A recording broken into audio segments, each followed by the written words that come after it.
우리 하나님의 크신 은혜와 온총이 우리 모두에게 충만하게 임하시기를 간절히 기도합니다. 아멘.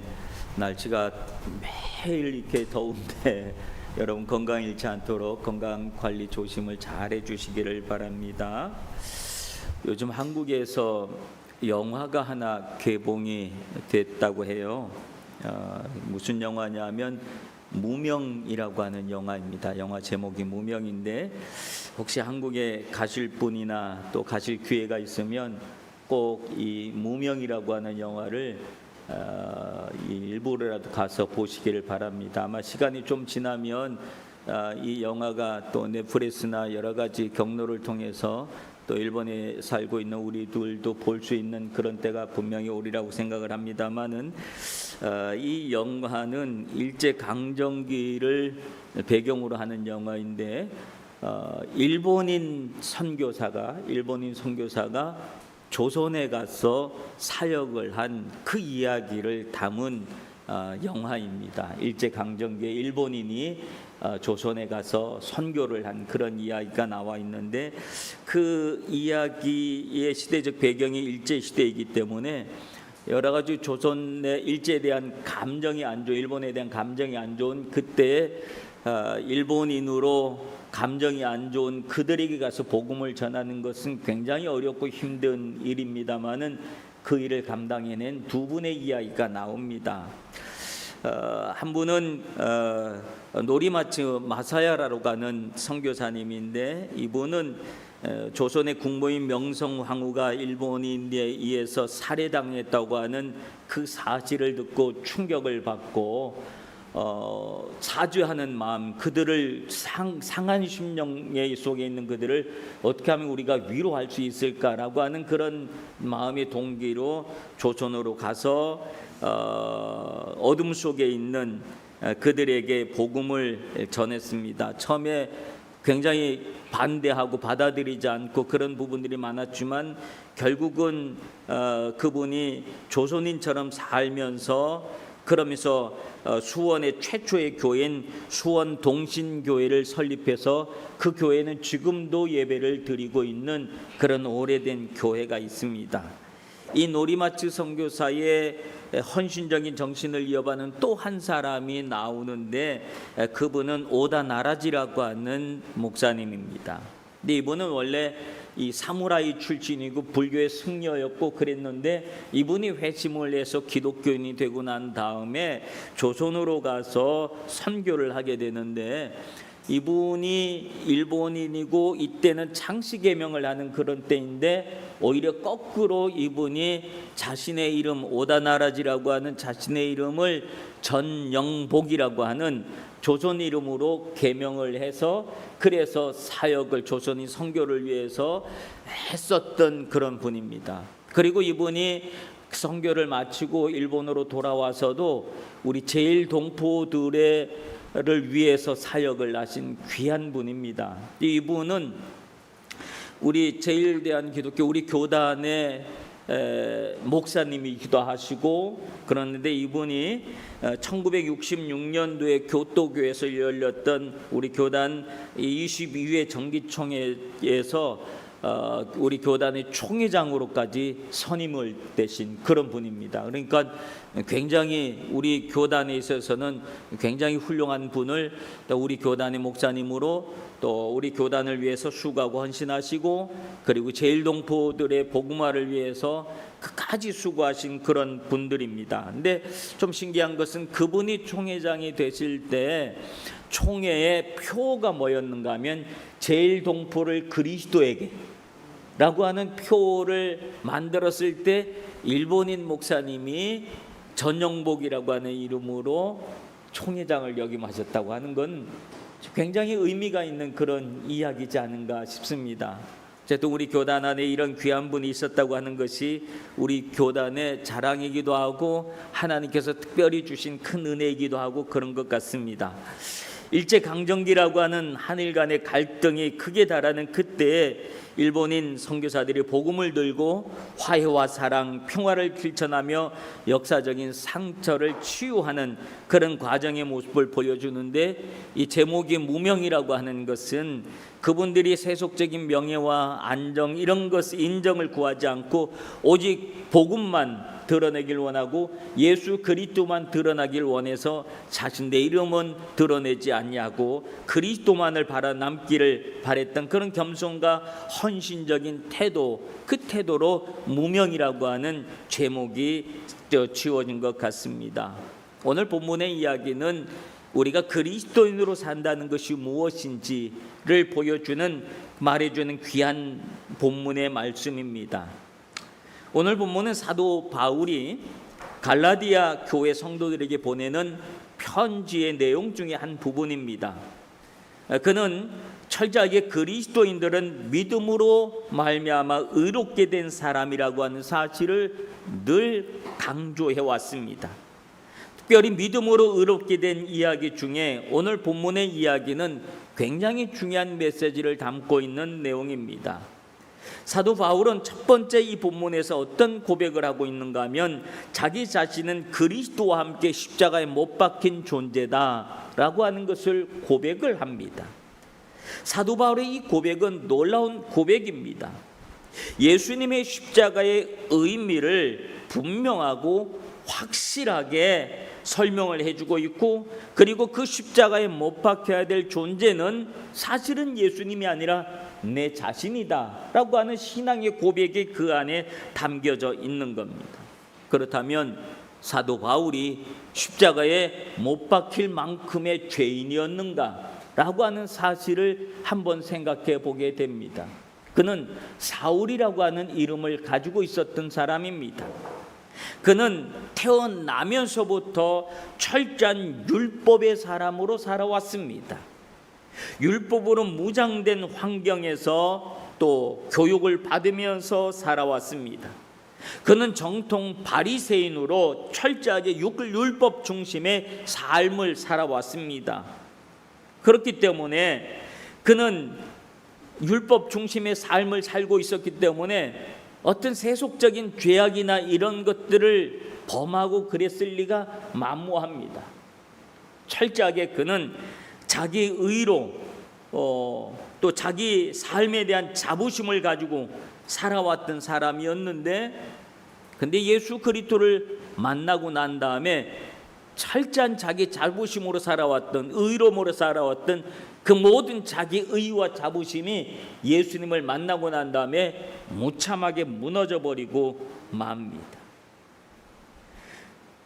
예수 그리스도를 만나고 난 다음에야 자기 자신이 얼마나 위선적인 삶을 살았는지, 자기가 얼마나 깊은 죄악 속에서 살았는지를 예수님을 만나서고야 그는 깨닫게 됩니다.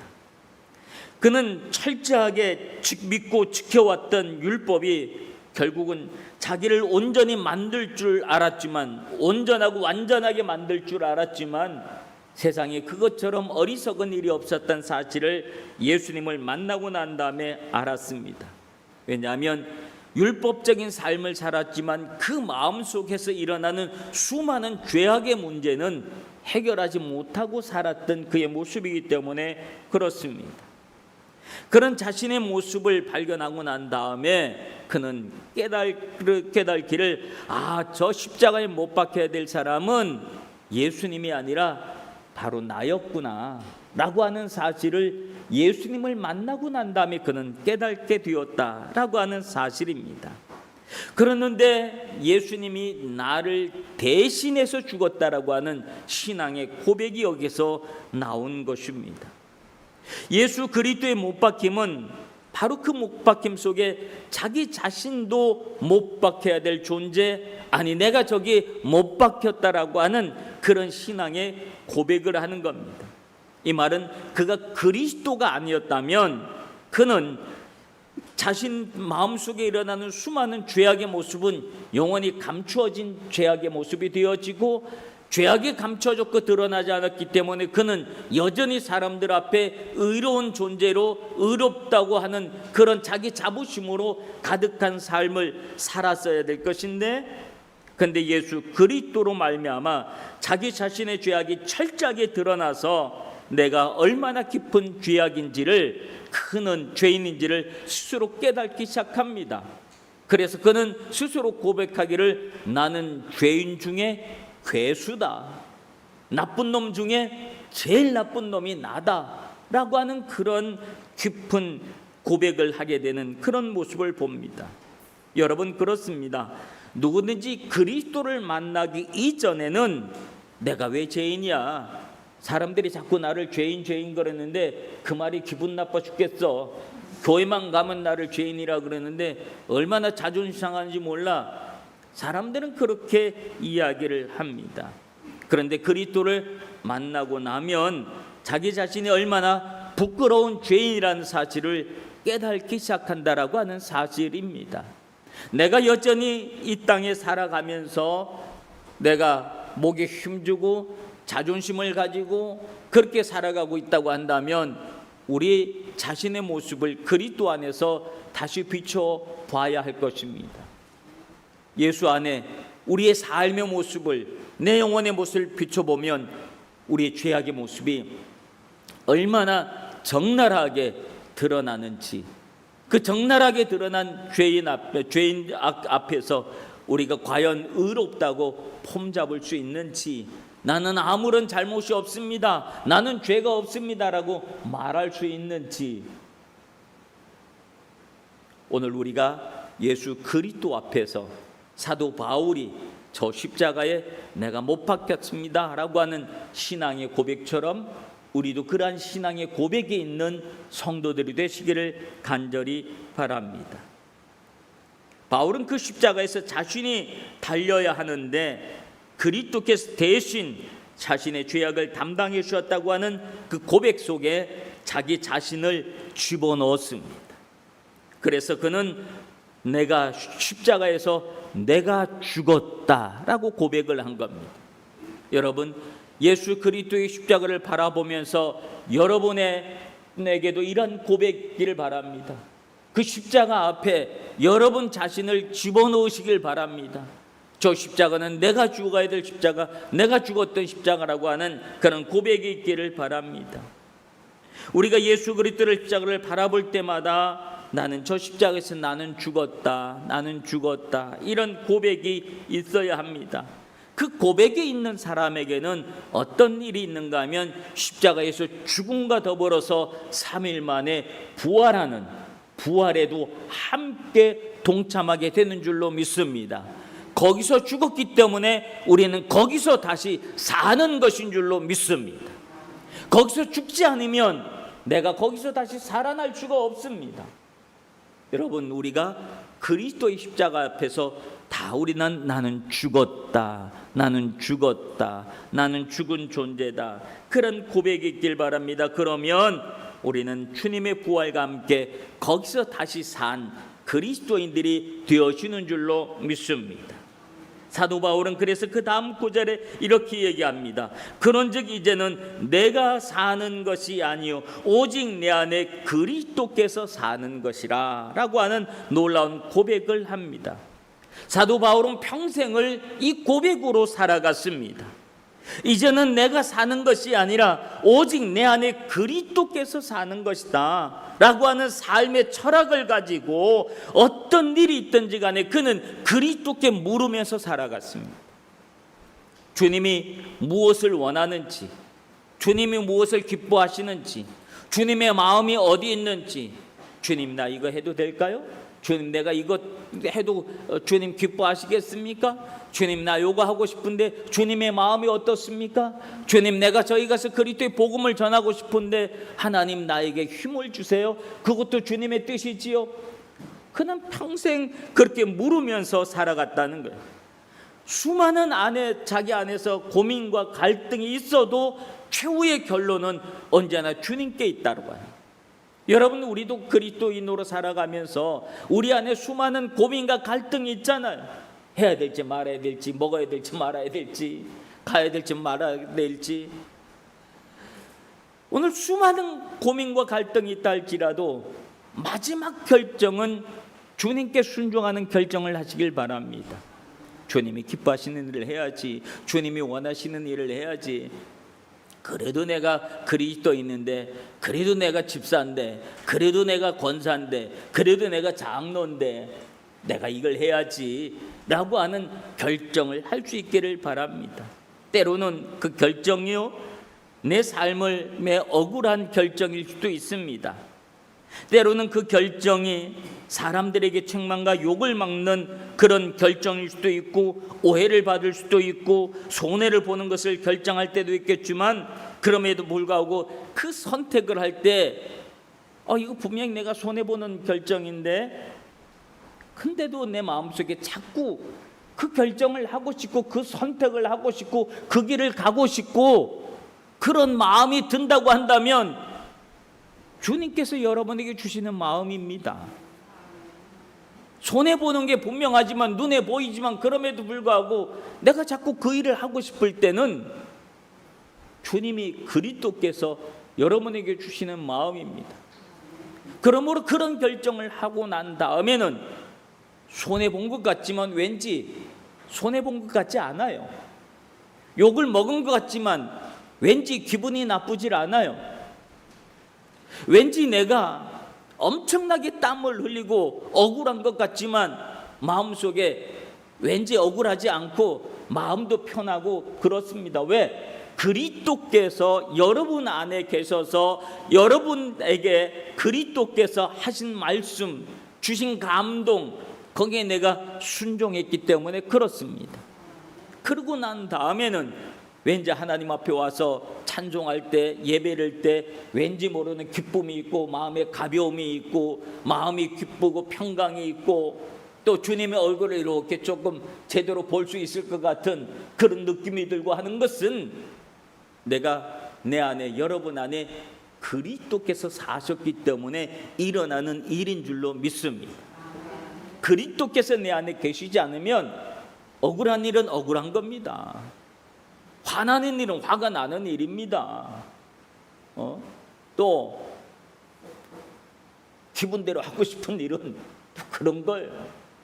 그런데 그리스도께서 내 안에 계시면 내 삶의 모습이 내 의지하고 상관없는 일, 그런 결과를 얻어주지만, 그러나 그 일을 통해서 하나님의 영광 받으시고, 그 일을 통하여 하나님은 여러분을 이뻐하시고 기뻐하시고, 여러분을 이뻐하시고 기뻐하시면 여러분이 잘되게, 여러분이 형통하게 하나님은 도우시고 힘을 주시고 복을 주시는 줄로 믿습니다. 이런 믿음의 역사가 여러분이 있기를 바랍니다. 그러므로 사도 바울은 확실하게 고백하면서 결단하면서 살아갑니다. 어떤 고백을 합니까? 이제 내가 육체 가운데 사는 것은 나를 사랑하사 나를 위하여 자기 자신을 버리신 하나님의 아들을 믿는 믿음 안에서 사는 것이라. 자신의 삶의 이유, 삶의 방향, 삶의 방법, 모든 것이 그리스도에게 초점이 맞춰져 있습니다.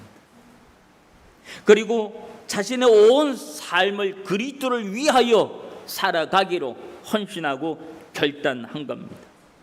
여러분, 우리에게도 이런 신앙의 고백과 결단이 있기를 바랍니다. 우리가 믿은 예수님은 지금 앉아있는 우리 모두를 위하여 자기 자신을 버리신 분이십니다. 예수님이 버리신 그 자리는 어떤 자리일까요? 하나님의 아들의 자리입니다. 영광과 권세의 자리입니다. 그런데 그 아들의 자리, 영광과 권세의 자리를 여러분을 위하여, 우리를 위하여 버리셨다라고 하는 사실입니다. 우리는 어떻게 해야 그 삶을 살아갈 수가 있을까요? 여러분, 우리도 우리 자신을 버리는 삶을 살아야 합니다. 예수님이 자신을 버리신 것처럼 오늘 우리 자신도, 우리들도 우리 자신의 삶을 버리는 삶을 살아야 합니다.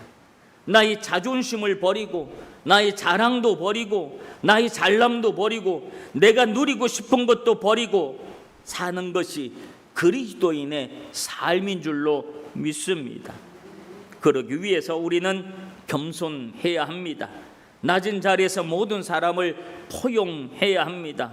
누구를 판단하거나 정죄해서도 안 됩니다. 세상의 어떤 사람보다도 내가 가장 낮은 사람이다.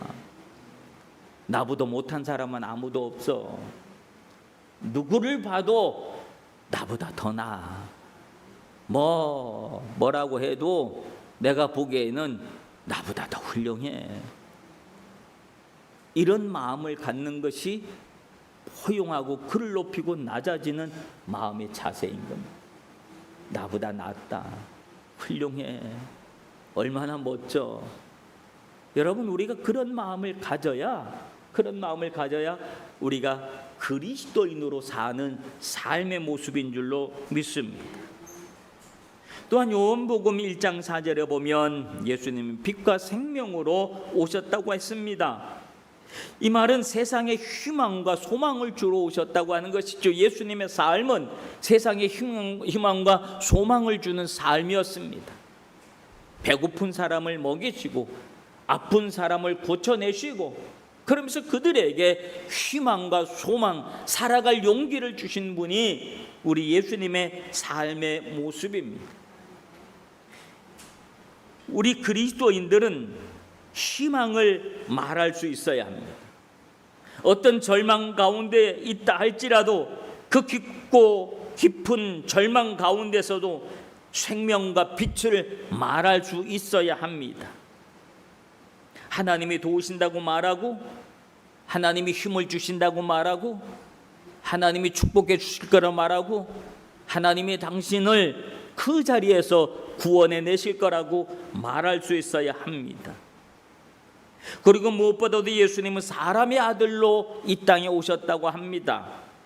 인카네이션, 성육신, 이런 모습을 우리가 많이 쓰지만, 이런 용어를 많이 쓰지만 예수님은 그들과 똑같은 모습으로, 사람과 똑같은 모습으로, 우리와 똑같은 모습으로 이 땅에 오셨다라고 하는 사실이 앞에서 말했던 두 일본인 선교사님들의 삶의 모습, 노리마치 마사오 선교사님, 오다 나라지 선교사님, 이 두 분의 삶을 다시 한번 생각해 보십시다. 일제강점기에 그 가난하고 억압받던 시대 일본인이 조선인으로 선교를 간다는 것이 얼마나 많은 반감이 있고 거부 반응이 있고 그리고 분노가 있고, 그런 것을 알면서도 그들이 복음을 들고 그들과 같은 모습으로 되기 위해서 갔다라고 하는 것. 그래서 이 두 분은 조선에서 삶의 모습 속에서 조선말을 썼고 의복도 조선인들이 있는 그 허름한 의복을 입었고 집신을 신었다고 합니다. 아이들한테도 일본말을 못 쓰게 하고 조선말을 가리켜서 조선말을 쓸 수 있도록 그렇게 했다고 합니다. 그러면서 복음으로 온전히 헌신했던 그들의 삶의 모습, 똑같은 삶을 살려고 애썼던 그들의 모습, 그 모습은 바로 예수님이 이 땅에 오셔서 우리와 똑같은 삶을 살았었던 그 모습인 줄로 믿습니다. 그리스도인으로 산다는 것은 우리가 그와 같은 삶의 모습을 살아가는 것이 그리스도인의 삶의 모습인 줄로 믿습니다. 사랑하는 성도 여러분, 우리가 예수님을 믿고 그리스도인이 되고 난 다음에 그 이후에 우리의 삶이 중요한 겁니다. 믿고 난 후에 내 삶에 아무런 변화가 없다면 내가 예수님을 믿고 구원을 받아 그리스도인이 된 건지 혹 아직 아닌 것인지 자기 자신의 믿음을 다시 한번 돌아볼 수 있어야 합니다. 사도 바울과 같은 철저한 자기 관리에 철저했던 사람, 자신의 신념에 충실했던 사람도 예수 그리스도를 만나고 난 후에 그 자신이 얼마나 위선자였고 얼마나 큰 죄인인지를 깨닫고 그의 온 삶을, 지금까지 자신을 지켜왔던 모든 것을 다 거부하고 버리고 지금까지 그렇게 자랑했던 모든 것들을 분토와 같이 여겼다라고 그는 고백을 합니다. 분토가 뭡니까? 배설물입니다. 배설물처럼 여겼다. 지금까지 그렇게 소중하게 생각했던 그 모든 것들이 그 복음 앞에서는 배설물이야. 여러분, 우리가 아직도 붙잡고 있는 우리의 자존심과 목숨처럼 생각하고 있는 그 무엇인가를 버리지 않는다면 우리는 아직 완전한 그리스도인이 아닐 수도 있다는 사실을 기억하시길 바랍니다. 어떻게 해야 되겠습니까? 여러분 자신의 모습을 다시 한번 점검해 보시길 바랍니다. 점검을 보고 하나님 앞에 또다시 우리의 죄악의 모습을 회개하고 거듭나야 합니다. 예수 그리스도에 대해서 더 열심히 더 많이 알아야 합니다. 우리가 예수님을 어설프게 만났다면 예수님을 제대로 다시 우리는 만나야 합니다. 그리스도를 여러분 마음속에 모셔들어야 합니다. 그리스도께서 여러분의 삶 속에 역사하시고 살아계셔야 합니다. 그리스도께서 내 마음속에 감동을 주시고 또 주님께서 우리 안에 너 이거 했으면 좋겠다, 너 저거 좀 해라 라고 하는 주님의 말씀, 감동이 있으면 그 감동을 그대로 실행할 수 있는, 손해가 보더라도 내 마음에 안 들어도 주님이 내 마음속에 말씀하시는 것 같아, 나 이 말씀을 선택할래, 그렇게 결정할 수 있는 그런 여러분의 삶의 결단이 있어야 합니다. 그래야 우리는 진정한 그리스도인으로 거듭나고 진정한 그리스도인으로 감사와 기쁨과 은혜와 찬송 속에 우리는 거하게 될 줄로 믿습니다. 그제서야 우리는 우리 안에 진정한 평화라고 하는 것이, 평강이라고 하는 것이 여러분 안에 깃들게 되어서 그런 여러분의 삶은 하나님이 축복하시는 삶이 되어서 무엇을 하든지 우리가 하나님의 영광을 위해서 일하면서 살아갈 수 있게 되어지는 줄로 믿습니다. 이 한 주간을 살아가면서 다시 한번 그리스도를 여러분 안에 모셔드리고 그리스도인의 건강한 삶을 살아가시길 주님의 이름으로 축원합니다. 기도하겠습니다. 우리가 그리스도를 믿으면서도 내 삶 속에 그리스도가 계시지 않는 삶을 우리가 살았다고 한다면 우리의 삶을 다시 한번 돌아보고 진정한 거듭난 그리스도인의 삶을 우리가 살아갈 수 있도록 은혜 내려 주시옵소서. 예수님 이름으로 기도하옵나이다. 아멘. 우리 찬송가 321장 찬양하시면서